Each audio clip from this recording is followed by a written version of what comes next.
Okay, good evening everyone. In this presentation, I will explain Project 2 Part 1, which focuses on the relative clauses and subject, auxiliary, and version. These two topics are important in understanding how English sentences are formed both at the surface level at the deeper synthetic level. This presentation will cover definition examples, sentence structures, and tree diagrams analyzed to help explain these concepts clearly.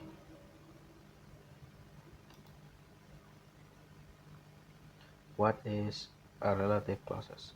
A relative clauses is a part of a sentence that adds extra details about a noun such as a person, object, place, or idea.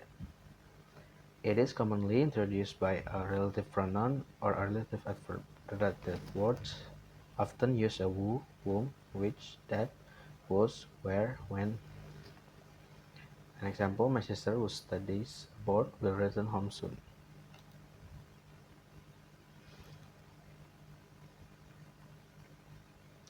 A relative clause functions to give more information about the noun without creating a separate sentence. The noun being explained is called antecedent. And in the example given, the noun my sister is explained further by the clause who studies abroad. This helps the listener or reader understands which sister is being talked about or gives extra background information. Relative clauses are very common in both spoken and written English, especially in academic writing. Let's move to slide 3.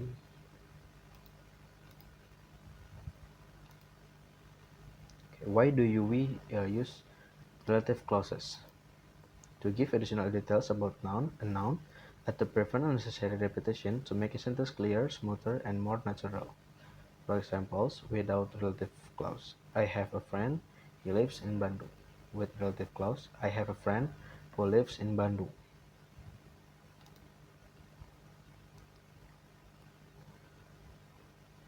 Relative clause help combine ideas into one complete sentence.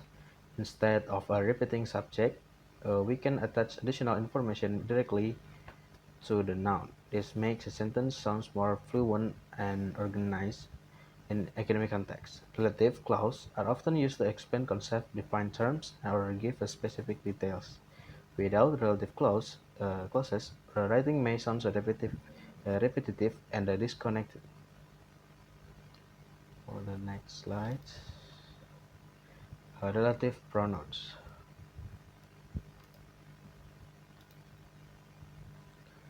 Who or whom used for people, which used for animals and object, non-defining, that used for people, animals and object defining, was show a position, where used for a place, when used for the time expressions, and why used for a reason. Each relative pronoun has a specific role depending on what noun it refers to. Choosing the correct relative pronouns is important to avoid ambiguity. For example, who's only used for people, why which is used for object or animals. The word that is more flexible but usually appears in the defining relative clauses. Understanding these differences helps create a grammatically correct and meaningful sentence. So next slide is type of relative clauses.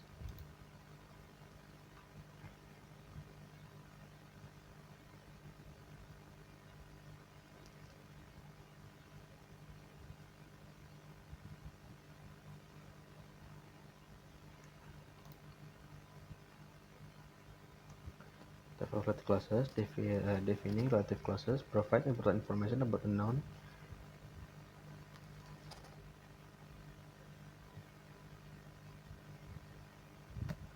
I provide important about a noun. Without this clause, the meaning becomes unclear. Commas are not used. For example, the student who sits near the window is very attentive. The bag that I bought last week is quite expensive. So, non-defining relative clause adds additional non-essential information. The sentence still makes sense without this clause commas, but must be used. For example, my lecturer, who's very sportive, always motivates us. Bandung, which is now is a cool weather, attract many tourists.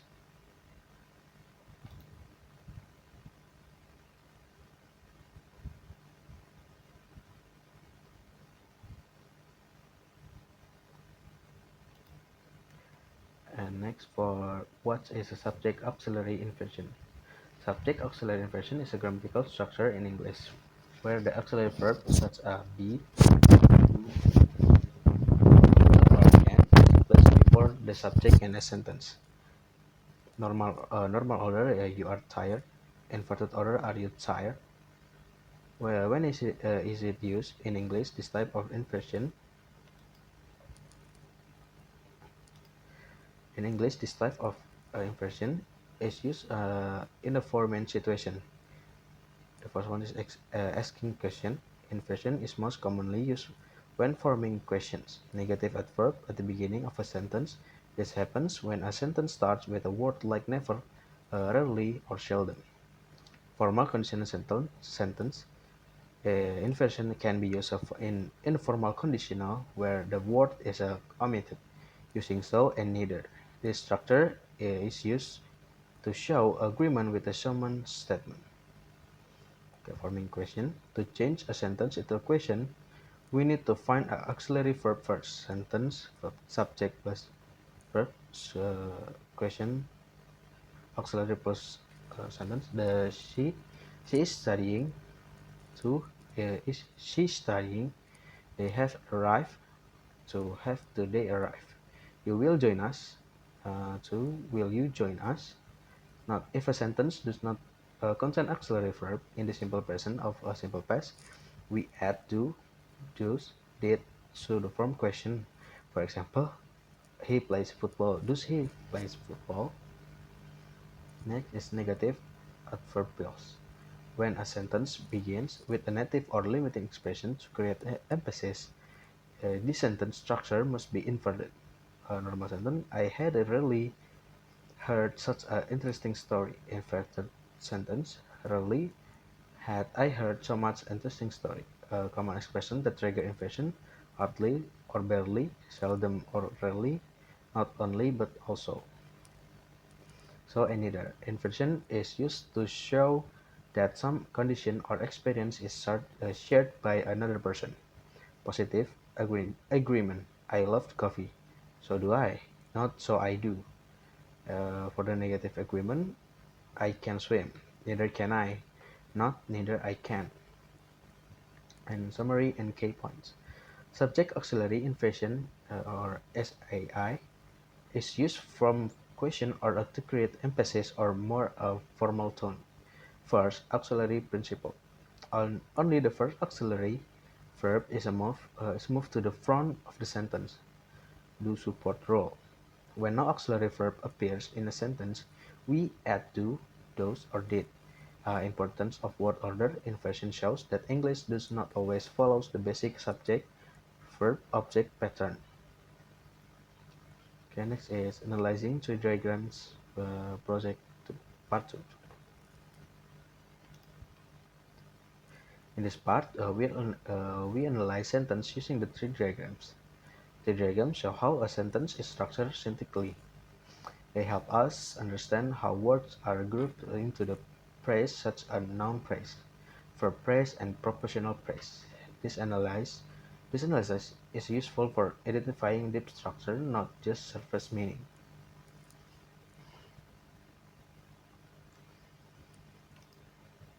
Okay, deep structure description.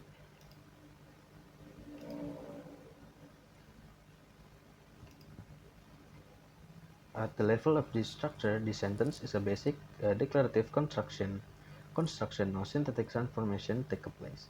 The subject, verb, and the complement appear in their original conditional position. Basic underlying form. Subject: the fox, characterized by the adjective quick and brown. Verb phrase: jumps. Prepositional complement: the dog, which is described as lazy.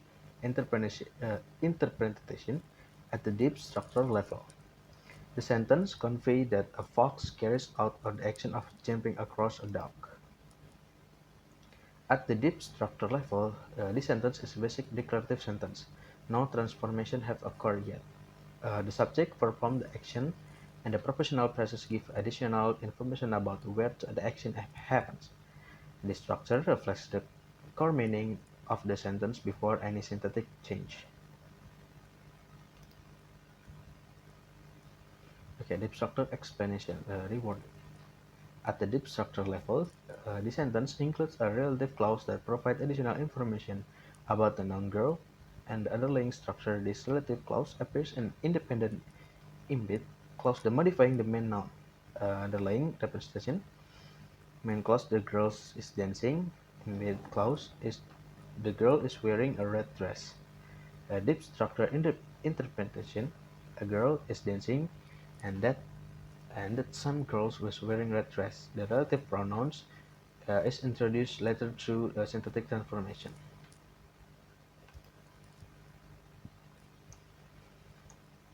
At the deep structure level, the relative clause exists as an embed clause. The sentence actually combines two ideas: the girl is dancing and the girl is wearing a red dress. The relative pronouns will connect these two ideas into the one sentence without changing the main meaning. Next, the sentence is strictly ambiguous, meaning that it allows more than one interpretation at the level of deep structure. The ambiguity arises from the attachment of the proportional phrase with a telescope. Interpretation, one instrumental reading. In this interpretation, the proportional phrase functions as an instrument. It is indicated that Zephano used the telescope to carry out of this act of seeing. Underlying meaning, Zephano observed Ezekiel by means of a telescope. Interpretation. 2. Modify reading. In the interpretation, the prepositional phrase modifies the noun phrase the Ezekiel. It suggests that Ezekiel was the one associated with the telescope. Underlying meaning, Zephano saw Ezekiel and Ezekiel had a telescope.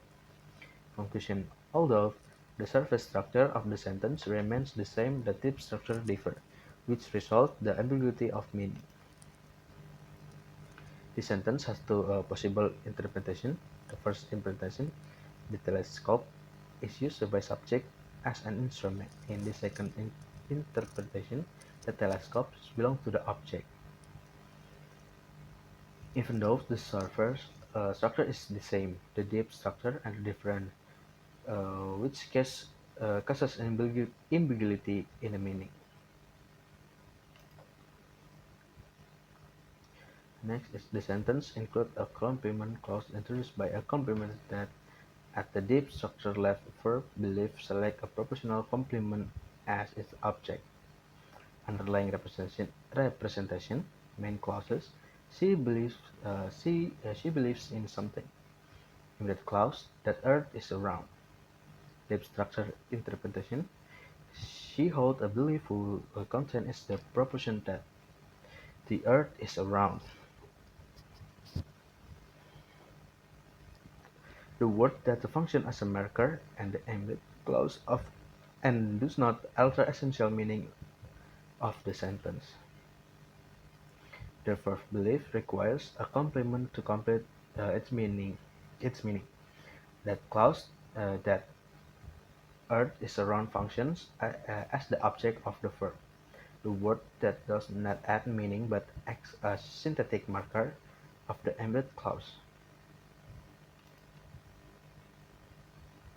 This sentence contains a relative adverb clause introduced by where which provide additional information about the noun house. At the deep structure level, this clause originates as a complete sentence that is linked it to the noun it modifies. Underlying representation, main clauses. The house has been demolished. Embedded clauses. I grew up in this house. Deep structure interpretation. There was a house. I grew up in that house, and it has since been demolished. During the transformation process, the propositional phrase in the house is replaced by the relative adverb, where while this core meaning remains unchanged. At the deep structure level, the relative clause originally exists as a complete sentence. Through the syntactic transformation, the phrase is replaced by the relative adverb where. The process keeps the core meaning intact while making the sentence more concise.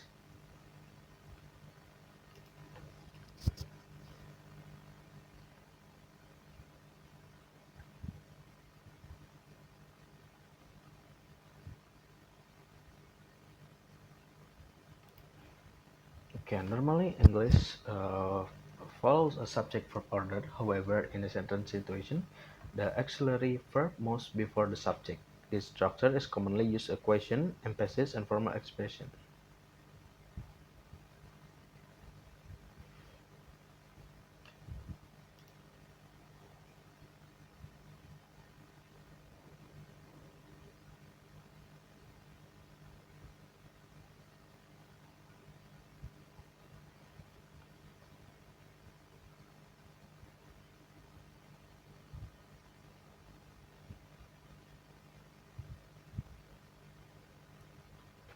Okay, thank you for watching in this presentation. I hope this explanation helps you understand relative clause and subject, auxiliary inversion more clearly.